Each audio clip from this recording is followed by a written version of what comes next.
بسم اللہ الرحمن الرحیم۔ السلام علیکم ورحمۃ اللہ وبرکاتہ۔ بسم اللہ الرحمن الرحیم۔ عزیز طلباء کرام، ایم اے اسلامیات کے مضمون فقہ و اصول الفقہ کا آج ہمارا سبق نمبر 152 ہے، جس کا عنوان ہے کتاب الطلاق کا الجملۃ الرابعہ، اور آج انشاءاللہ ہم واختلف فی التفریق سے پڑھیں گے۔ کتاب الطلاق کا آج ہمارا یہ آخری سبق ہے۔ تو نیا سبق شروع کرنے سے پہلے ہم پچھلے سبق یعنی سبق نمبر 151 کا خلاصہ دیکھتے ہیں۔ پچھلے سبق میں ہم نے سب سے پہلے عبارت کا ترجمہ اور عبارت کی مختصر تشریح پڑھی تھی، اور مختصر تشریح کے دوران چند مسائل کو ہم نے زیر بحث لانے کی کوشش کی تھی، جن میں سب سے پہلا مسئلہ تھا کہ خلا یافتہ جو عورت ہے اس کو متع دینے کا کیا حکم ہے۔ اس میں فقہائے کرام کا اختلاف تھا، وہ ہم نے تفصیلاً دیکھ لیا تھا، اور متع کے بارے میں امام مالک رحمہ اللہ کی رائے بھی ہم نے آخر میں دیکھی ہے۔ ایسے ہی امام مالک رحمہ اللہ کی طرف سے امام مالک نے اپنی رائے کے اوپر دلیل بھی پیش کی تھی، اس دلیل کو بھی ہم نے تفصیلاً دیکھ لیا۔ ایسے ہی ایک نیا مسئلہ پچھلے سبق میں ہم نے یہ ڈسکس کیا تھا کہ معتدہ زینت اختیار کر سکتی ہے یا نہیں کر سکتی، یا وہ ترک زینت کر سکتی ہے یا نہیں کر سکتی۔ اس مسئلے کو ہم نے تفصیلاً دیکھا تھا۔ ایسے ہی دوسرا مسئلہ دو حکم، دو فیصلہ کرنے والے مقرر کرنے کا اصول، کہ اگر میاں بیوی کے درمیان میں نا اتفاقی ہو جائے، اختلافات واقع ہو جائیں، تو پھر وہ اپنا فیصلہ خود نہ کر سکتے ہوں تو دو حکم، دو فیصلہ کرنے والے مقرر کر کے ان کے ذریعے اپنا فیصلہ کروا سکتے ہیں۔ تو یہ حکم مقرر کرنے کا اصول کیا ہے، کس طریقے سے فیصلہ کرنے والوں کا تقرر کیا جائے گا، تفصیلاً ہم نے دیکھا تھا۔ آج کے سبق میں بھی کچھ اس کے احکامات ہم پڑھیں گے۔ تو آج کے اس سبق میں انشاءاللہ ہم سب سے پہلے عبارت کا ترجمہ اور عبارت کی مختصر تشریح دیکھیں گے، اور مختصر تشریح کے دوران ہم پڑھیں گے کہ زوجین کی اجازت کے بغیر اگر حکمین تفریق کر دیں تو کیا وہ تفریق واقع ہوگی یا نہیں ہوگی۔ یعنی دو فیصلہ کرنے والے مقرر کر لیے، اب وہ فیصلہ کرنے والے دونوں میں مصالحت کی بجائے دونوں میں تفریق پر اتفاق کر لیں، اور دونوں کی یہ رائے ہو جائے کہ دونوں میاں بیوی کے درمیان تفریق کر دی جائے، تو آیا حکمین کی اس تفریق کو نافذ کیا جائے گا یا نہیں کیا جائے گا، تفصیلاً دیکھتے ہیں۔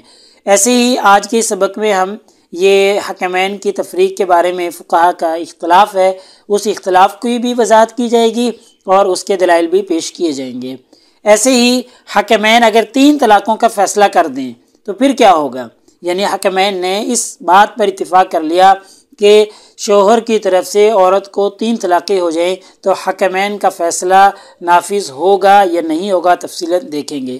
تو یہ اختلافی صورت ہے، تو اس اختلافی صورت کی ہم وضاحت کریں گے اور اس پر دلائل بھی پیش کیے جائیں گے۔ تو آج کی ہماری یہ عبارت ہے، دیکھتے ہیں۔ واختلفوا فی تفریق الحکمین بینہما اذا اتفقا علی ذلک، کہ جب حکمین تفریق پر اتفاق کر لیں، ٹھیک ہے، یعنی ان دونوں کے درمیان میں تفریق کی رائے پر عمل کرنا شروع کر دیں۔ اذا اتفقا علی ذلک یعنی تفریق کی رائے پر دونوں حکمین متفق ہو جائیں۔ واختلفوا، اس مسئلے میں اختلاف ہے۔ هل يحتاج الى اذن من الزوج، تو کیا شوہر کی طرف سے اجازت ہوگی، او لا يحتاج الى ذلك، یا شوہر کی اجازت کی ضرورت نہیں ہوگی۔ یعنی حکمین نے اس رائے پر اتفاق کر لیا کہ میاں بیوی کے درمیان میں تفریق کر دی جائے، جدائی کر دی جائے۔ اب جدائی کے لیے شوہر کی اجازت ضروری ہے یا ضروری نہیں ہے، اس مسئلے میں فقہا کا اختلاف ہے۔ واختلفوا، فقہا کا اختلاف ہے اس مسئلے میں۔ فقال مالک، امام مالک رحمہ اللہ کہتے ہیں، واصحابہ، اور ان کے اصحاب کہتے ہیں، یجوز قولہما فی الفرقۃ والاجتماع، کہ تفریق ہو، فرقت ہو، جدائی ہو، والاجتماع اور مصالحت ہو، دونوں صورتوں میں ان کے قول پر عمل کیا جائے گا۔ یعنی جو حکمین ہیں ان کی بات کو مان لیا جائے گا، اور چاہے وہ فرقت پر اتفاق کر لیں، چاہے وہ اجتماع یعنی مصالحت پر اتفاق کر لیں، تو حکمین کی بات کو مانا جائے گا۔ بغیر توکیل الزوجین، زوجین کی وکالت کے بغیر، ولا اذن منہما فی ذالک، اور اس میں دونوں کی اجازت کی بھی ضرورت نہیں ہے، ٹھیک ہے۔ یعنی امام مالک رحمہ اللہ اور ان کے اصحاب کہتے ہیں کہ جب حکمین کسی بھی رائے پر اتفاق کر لیں، چاہے وہ اجتماع پر اتفاق کر لیں، چاہے جدائی پر اتفاق کر لیں، تو پھر زوجین کی اجازت کے بغیر، زوجین کی وکالت کے بغیر ان کے درمیان میں جدائی کر دی جائے گی۔ اگر اجتماع پر اتفاق ہوا ہے تو پھر ان کے درمیان میں مصالحت کروا دی جائے گی۔ یعنی ان کا کہنا ہے کہ جب حکمین مقرر ہو گئے تو سارا اختیار حکمین کے پاس ہے، میاں بیوی کے پاس کوئی اختیار نہیں ہے۔ وقال شافعی، امام شافعی رحمہ اللہ و ابو حنیفہ و اصحابہما، امام شافعی، امام ابو حنیفہ اور ان کے اصحاب کا کہنا ہے لیس لہما ان یفرقا، کہ یہ دونوں یعنی حکمین جو ہیں یہ ان کے درمیان میں جدائی نہیں کر سکتے، ان کو جدائی کی اجازت نہیں ہے۔ ہاں الا ان یجعل الزوج الیہما التفریقا، لیکن جب شوہر تفریق کی اجازت دے دے تو پھر وہ تفریق کر سکتے ہیں۔ یعنی امام شافعی، امام ابو حنیفہ ان کے اصحاب کا کہنا ہے کہ شوہر کی اجازت کے بغیر حکمین، دو فیصلہ کرنے والے میاں بیوی کے درمیان میں تفریق نہیں ڈال سکتے۔ ہاں اگر شوہر اجازت دے دے گا الا ان یجعل الزوج الیہما التفریقا، وہ تفریق کی اجازت دے دے گا تو پھر وہ تفریق کر سکتے ہیں۔ ٹھیک ہے، یہ اختلاف کی وضاحت ہو گئی۔ اب دلائل بیان کرنے لگے ہیں مصنف۔ وحجت مالک، امام مالک رحمہ اللہ کی جو دلیل ہے وہ روایت ہے ما رواہ من ذلک عن علی بن ابی طالب رضی اللہ عنہ، جو حضرت علی بن ابی طالب رضی اللہ تعالیٰ عنہ سے مروی ہے۔ یعنی امام مالک رحمہ اللہ کی رائے یہ تھی کہ حکمین اجتماع اور فرقت دونوں میں مکمل اختیار رکھتے ہیں۔ ٹھیک ہے، تو انہ قال فی الحکمین، حضرت علی رضی اللہ تعالیٰ عنہ نے حکمین سے فرمایا تھا الیہما التفریقۃ بین الزوجین والجمع، کہ ان کے پاس جدائی کا اور مصالحت کا اختیار ہے، بین الزوجین، دونوں میاں بیوی کے درمیان۔ یعنی حضرت علی رضی اللہ تعالیٰ عنہ نے دونوں حکمین سے فرمایا تھا کہ تمہارے پاس جدائی کا بھی اختیار ہے اور تمہارے پاس مصالحت کا بھی اختیار ہے۔ تو لہٰذا امام مالک رحمہ اللہ کا کہنا ہے کہ دیکھیں حضرت علی رضی اللہ تعالیٰ عنہ نے حکمین کو مکمل اختیار دے دیا تھا، جدائی کا اور مصالحت کا مکمل اختیار تھا، وہ جو اختیار کرنا چاہیں وہ کر سکتے ہیں۔ وحجت شافعی و ابی حنیفہ رحمہم اللہ، امام شافعی، امام ابو حنیفہ رحمہ اللہ کی دلیل یہ ہے کہ ان الاصل ان طلاق لیس بید احد، کہ طلاق کا جو حق ہے وہ کسی اور کے ہاتھ میں نہیں ہے۔ یعنی اصل بات یہ ہے کہ طلاق کا جو حق ہے سوى زوج کے علاوہ کسی اور کے پاس نہیں ہے۔ او من یوکلہ الزوج، یا اس شخص کے پاس ہے جس کو شوہر اپنا وکیل بنا دے طلاق دینے کے لیے۔ تو ان دو لوگوں کے پاس طلاق کا اختیار ہے، اس کے علاوہ کسی اور کے پاس طلاق کا اختیار نہیں ہے۔ تو اب دیکھیں شوہر طلاق دے نہیں رہا اور اس کا وکیل موجود نہیں ہے، تو لہٰذا پھر حکمین ان کے درمیان میں طلاق واقع نہیں کر سکتے، جدائی واقع نہیں کر سکتے۔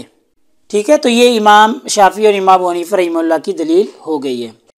آگے دیکھیں واختلف اصحاب مالک فی الحکمین یطلقان ثلاثا، یہ ایک نیا مسئلہ ہے کہ مسئلہ یہ ہے کہ اگر حکمین، دو فیصلہ کرنے والے، 3 طلاقوں پر اتفاق کر لیں کہ 3 طلاقیں دی جائیں گی، تو واختلف اصحاب مالکین، اس مسئلے میں امام مالک رحمہ اللہ کے اصحاب کا اختلاف ہے۔ پھر دیکھیے گا واختلف اصحاب مالکین، امام مالک رحمہ اللہ کے اصحاب کا اختلاف ہے فی الحکمین یطلقان ثلاثا، ان حکمین کے بارے میں جو 3 طلاقیں دینے کے قائل ہو جائیں، 3 طلاقوں پر اتفاق کر لیں۔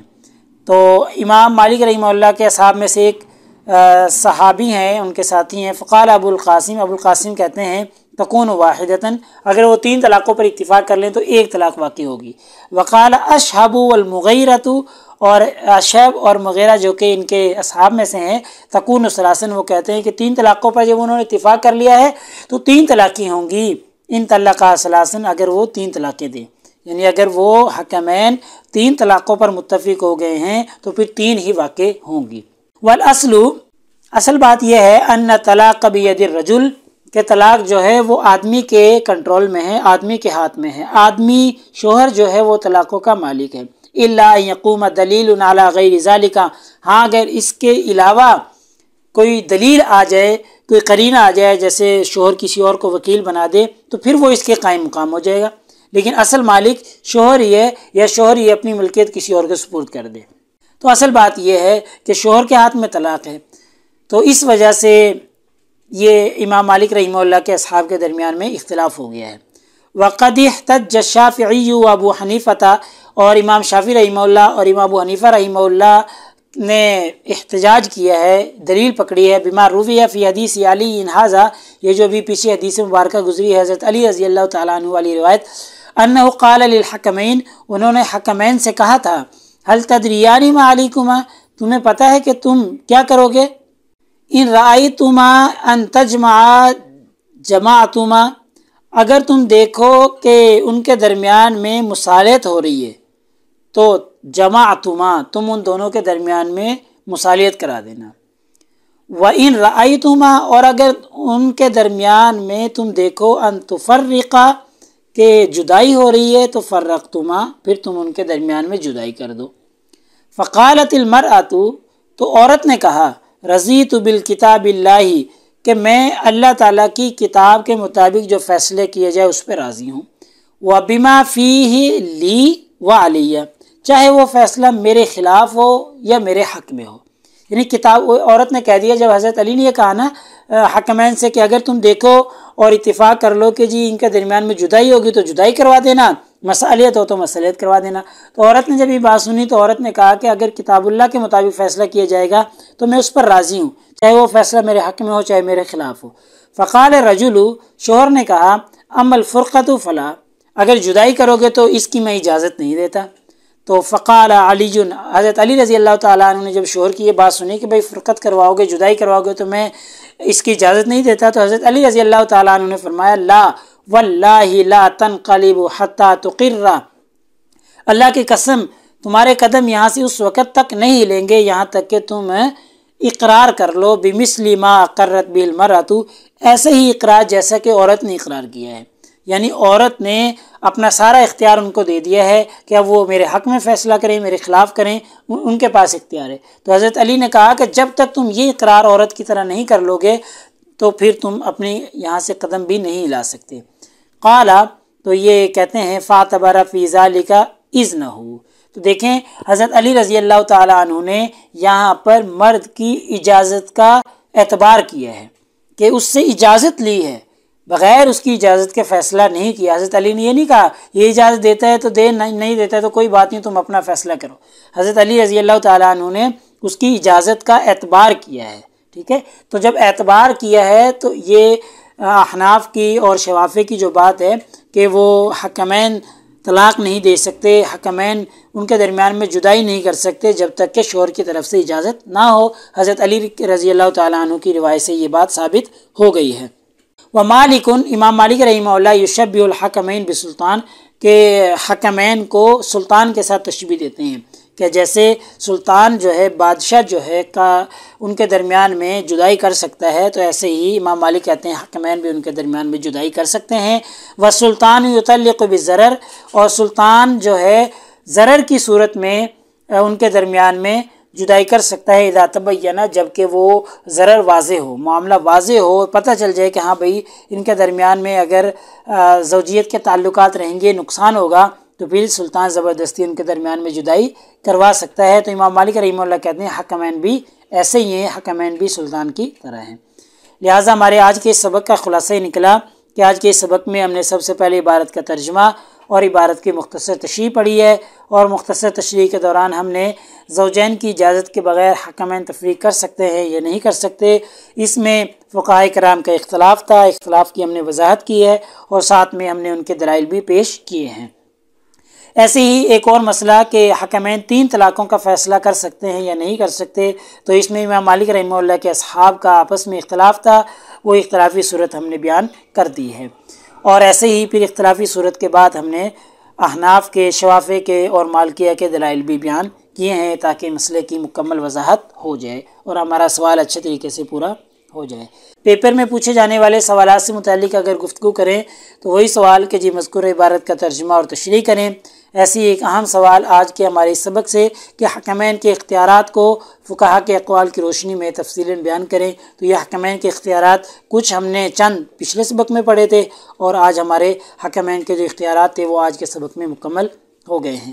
تو اگلے سبق نمبر 153 میں انشاءاللہ ہم اسی ترتیب سے آگے چلیں گے، اور انشاءاللہ اگلے سبق میں ہم کتاب النکاح کی ابتدا کرنے والے ہیں، اور کتاب النکاح کا الباب الاول انشاءاللہ ہم شروع کریں گے۔ جزاکم اللہ خیر۔ السلام علیکم ورحمۃ اللہ وبرکاتہ۔ اللہ پاک آپ سب لوگوں کا حامی و ناصر ہو۔ اگلے سبق تک اجازت چاہتا ہوں۔